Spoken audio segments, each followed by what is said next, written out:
कृष्ण मनमोहना नमः गोपाल नमः कृष्ण। আমাদের জীবনে গুরুজনেরা, জ্ঞানী মানুষজন সবসময় একটা কথা বলেন, ধৈর্য ধরো। শুধুমাত্র দুটো শব্দ, কিন্তু কতটা বিশাল সেটা বোঝার চেষ্টা করুন। ছোট একটা অস্ত্র হাতে নিন এবং একটা বিশাল পর্বতে নিরন্তর প্রহার করতে থাকুন। ধৈর্য ধরে সেই কাজ করতে থাকুন। এমন একদিন আসবে এই বিশাল পর্বতে আপনি একটা পথ তৈরি করবেন। কোনো ধনুর্ধর যখন নিজের বিদ্যা অর্জন করেন তখন তাকেও ধৈর্য ধরতে হয়, তার নিজেকে সময় দিতে হয়, তবেই সে ধনুর্বিদ্যা শিখতে পারে। সেইভাবে আমাদের জীবনেও ধৈর্য ধরার খুব প্রয়োজন। পরিবারে ধৈর্য রাখতে পারলে তাহলে আস্তে আস্তে দেখবেন প্রেম বৃদ্ধি পাচ্ছে। সমাজে যদি ধৈর্য রাখতে পারেন তাহলে আস্তে আস্তে এই সমাজ আপনাকে সম্মান করবে। যদি নিজের জীবনে ধৈর্য রাখতে পারেন তাহলে নিজে থেকেই আত্মবিশ্বাস বাড়বে, নিজের বিকাশ হবে।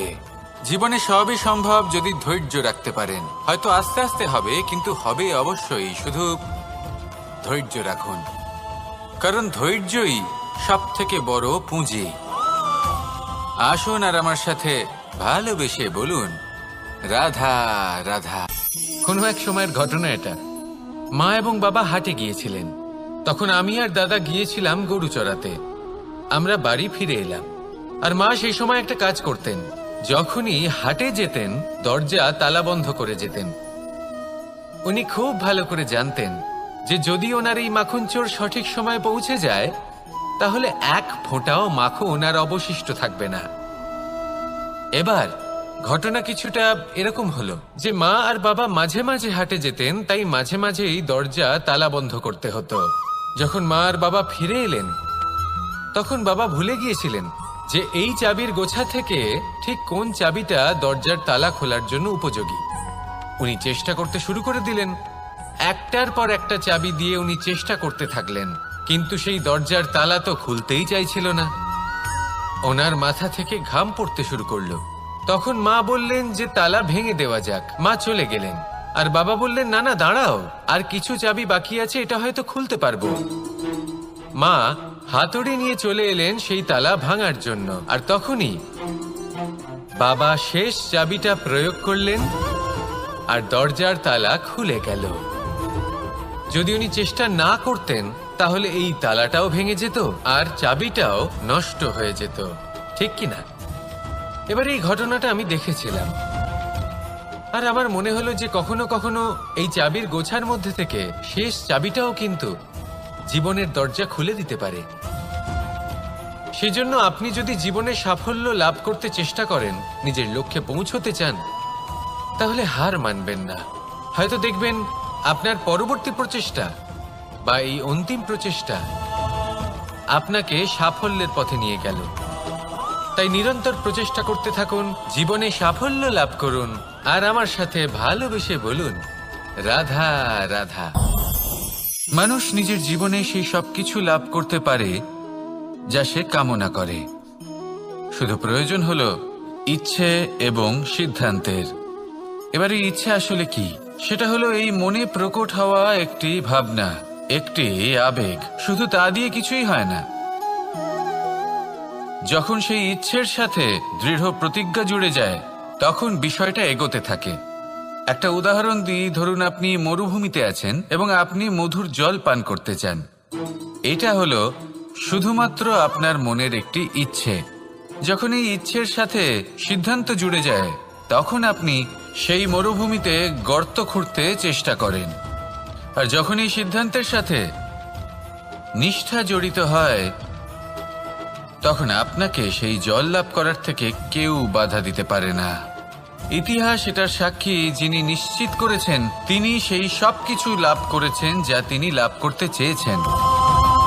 সেই জন্য ইচ্ছে থাকা খুব দরকার, কিন্তু তাকে সিদ্ধান্তের সাথে জুড়ে নিন, সিদ্ধান্তকে নিশ্চিত করে ফেলুন, সবকিছু লাভ করবেন। আর তখন এই মন প্রসন্ন হয়ে বলবে, রাধা রাধা।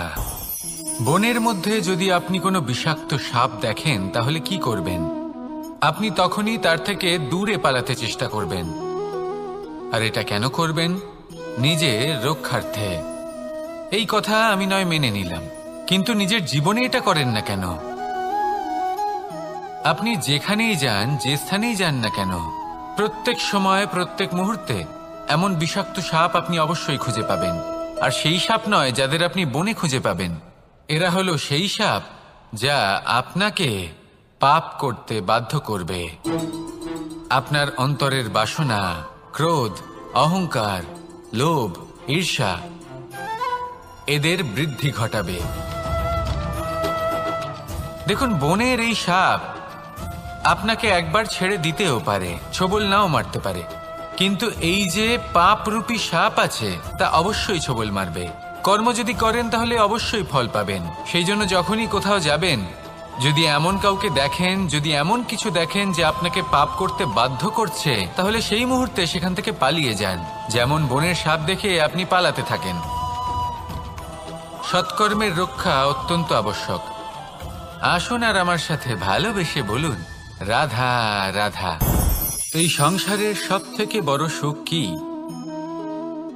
কেউ বলবেন নিজের লক্ষ্য প্রাপ্ত করা, কেউ বলবেন ধন উপার্জন করা, কেউ বলবেন নিদ্রাই সব থেকে বড় সুখ, কেউ বলবেন রাজ্য লাভ করা, আবার কেউ বলবেন মাতার হাত থেকে খাবার খাওয়া,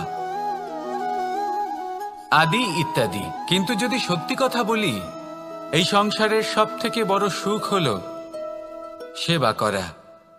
কখনো কাউকে সেবা করে দেখুন। এই সেবা দ্বারা অন্য কোনো মানুষের আশীর্বাদ লাভ করাতেই সুখ রয়েছে।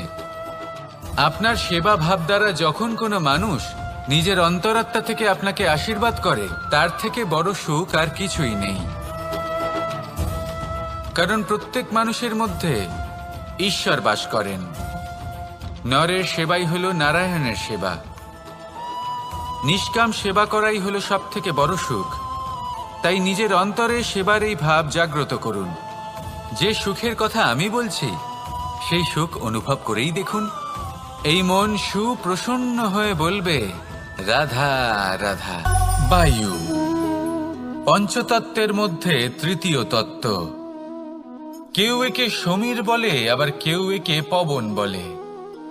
প্রথম কথা হলো এটাই যে এই বায়ু আমাদের জীবন দান করে প্রতিদিন, প্রত্যেক মুহূর্তে।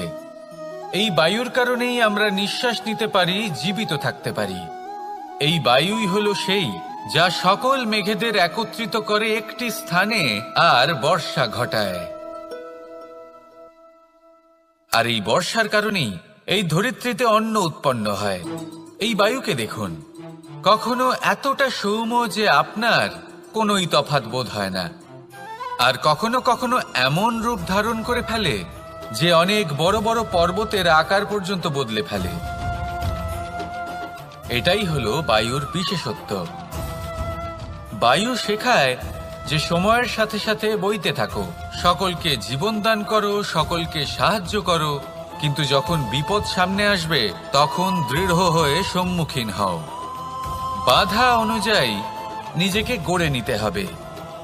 আর কখন কতটা কঠোর হতে হবে, আর কখন কতটা সৌম্য হতে হবে, এটা বায়ুকে দেখে শিখুন। আর আমার সাথে ভালোবেসে বলুন, রাধা রাধা। এই সংসারের আরম্ভ থেকে এখনো পর্যন্ত এবং ভবিষ্যতেও একটা যুদ্ধ আছে, যা হয়ে চলেছে, চলতেই থাকবে। পাপ এবং পুণ্যের মধ্যে যুদ্ধ, সত্য এবং অসত্যের মধ্যে যুদ্ধ। এই যুদ্ধ চলেই আসছে। আর এই যুদ্ধে যারা লড়েন তাদের আমরা সবসময় জয় জয়কার করি। আর যারা এই জয় জয়কার করেন তাদের প্রত্যেকের একটা বিশেষ গুরুত্ব থাকে। যখনই কোনো যোদ্ধা যুদ্ধক্ষেত্রে ক্লান্ত হয়ে পড়ে, শক্তিহীন হয়ে পড়ে, তখন এরা জয় জয়কার করে, শঙ্খ বাজাতে থাকে। সেই যোদ্ধাকে অনুপ্রেরিত করে, শক্তি এবং সাহসে ভরিয়ে তোলে। আর তখন সেই যোদ্ধা সেই যুদ্ধকে এগিয়ে নিয়ে যেতে পারে। যখন শ্রীরাম লঙ্কা যাত্রা করার জন্য সেতু তৈরি করছিলেন, তখন একটা ছোট্ট মিষ্টি কাঠবিড়ালি নিজের মুখে মাটির টুকরো বয়ে নিয়ে গিয়ে তার সাধ্যমতো তাকে সাহায্য করছিল। শ্রীরাম দেখলেন এবং বললেন যে ও তো সবার মনোবল বৃদ্ধি করছে, সবাইকে প্রেরিত করছে। ও বলল যে আমি এত ছোট হয়েও যদি এই কাজ করতে পারি তাহলে আপনারা সবাই কেন পারবেন না। এটাই হলো সেই সকলের মাহাত্ম্য, যারা জয় জয়কার করেন, অনুপ্রেরিত করেন, সাহস যোগান। ওনারা সেই ব্যক্তি যারা একজন যোদ্ধার মধ্যে যুদ্ধকে জয় করার শক্তি প্রদান করেন। আসুন আমার সাথে ভালোবেসে বলুন, রাধা রাধা।